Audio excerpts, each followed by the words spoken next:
mais tellement malheureusement, elle n'est pas mise en valeur. Avec toutes ces voitures là en dessous, enfin bon... Mais toute la question, là où tu as raison, c'est comment on la transforme et comment on en fait le poumon vert de Bourges. Il faut garder la hauteur. Après, est-ce que le vrai choix et la vraie décision, ça va être de savoir si on végétalise toute la place ou si on laisse au fond de la place là-bas un espace, un petit parking pour les résidents, pour les services de santé, pour les personnes à mobilité réduite. Voilà. Donc le but, ça serait plutôt de végétaliser tout le bas. De profiter de l'école d'art. Voilà, de rentrer, de faire même une entrée par rapport à ça. D'en faire aussi un lieu de vie, donc ça veut dire est-ce qu'on pourrait pas avoir des bars, des restaurants. Mais moi j'imagine bien une vraie place qui serait le poumon vert de Bourges et le cœur de Bourges.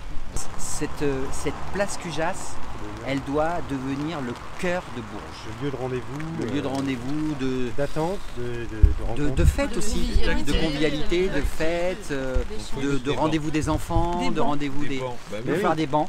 Et puis il faudra aussi faire accélérer les travaux là, parce que c'est pas possible qu'on nous dise que ça fait maintenant 4 ans que ça soit dans cette état-là. Je sais bien qu'on n'a pas autant de pouvoir direct. Mais il y a un moment donné où il faut mettre aussi toutes les parties dans leur responsabilité. Ça traîne trop.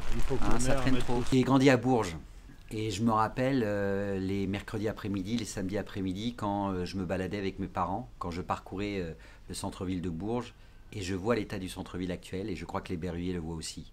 Je crois que la situation de notre centre-ville est tout simplement inacceptable et catastrophique. Alors, il y a des raisons. On a laissé faire pendant des années l'extension des grandes surfaces. Attention, il faut des grandes surfaces dans l'agglomération de Bourges, mais pas faire de cette agglomération de Bourges l'une de celles en France où il y a le plus de grandes surfaces. Depuis 2012, il y a plusieurs rapports qui ont été faits sur le centre-ville de Bourges. En 2014, il y a eu des réunions réunissant les commerçants, les habitants, les élus de Bourges, et presque rien n'a été fait. Donc nous voulons faire une priorité. On ne peut pas laisser le centre-ville de Bourges dans l'état dans lequel il est.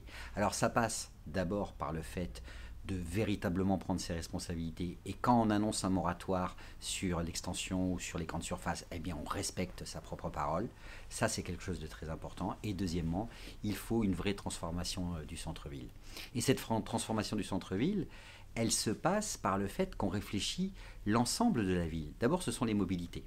Il va falloir qu'on ait un vrai projet, et nous allons présenter aux habitants de Bourges un vrai projet en termes de mobilité. Ça inclut les piétons, les vélos, la voiture bien entendu, même si on veut qu'elle diminue, mais aussi les bus. Nous présenterons un vrai projet de mobilité qui inclut la gratuité des bus, comme ça a été le cas dans d'autres villes. Donc c'est possible et sans aucune augmentation pour les habitants. Nous ferons aussi la piétonisation du centre-ville. C'est une vraie question et c'est un vrai débat. Mais là aussi, toutes les études démontrent que quand on piétonise un centre-ville, eh bien, les gens viennent dans ce centre-ville, consomment dans ce centre-ville, font vivre ce centre-ville. Il faut que le centre-ville de Bourges retrouve une véritable activité, que ça soit le cœur de notre ville. Et je crois profondément que maintenant, les habitants de notre ville sont prêts à faire ce pas, qui est un pas important. On soutiendra les commerçants du centre-ville, de la rue Moyenne, de la rue d'Oron, de toutes ces rues qui font battre le cœur de notre ville. On les soutiendra dans leurs projets, puis on fera de l'animation pour l'ensemble de notre centre-ville. Mais il y a aussi une autre priorité que je souhaite exprimer auprès des Berruyères et des Berruyers. Il faut revégétaliser le centre-ville. Il faut mettre des bancs. Il faut que ça soit des espaces de convivialité. Quand je vois la manière dont la place Simone Veil a été construite, où il n'y a que du minéral, où il n'y a pas un seul arbre, où il n'y a pas de végétalisation, je me dis qu'on est encore au siècle dernier. Donc c'est tout ça que nous voulons faire pour faire que ce centre-ville soit pour tous les Berruyers.